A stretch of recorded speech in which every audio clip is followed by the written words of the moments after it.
Öksürükten ayin sırasında zor anlar yaşadı.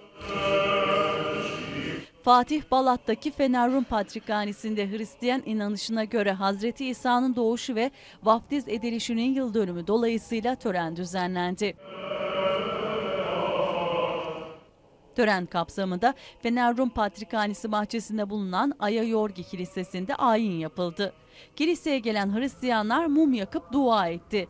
Aya Yorgi Kilisesi'nde yapılan ve yurt dışından gelen yabancıların da katıldığı ayini Fener Rum Patriği Bartolomos yönetti. Okunan ilahilerin ardından din görevlileri kilisenin içerisini tütsüledi. Bu sırada tütsüden etkilenen Bartolomos öksürük krizine girdi. Zor anlar yaşayan Bartolomos kısa süre sonra toparlandı ve ayini yönetmeye devam etti.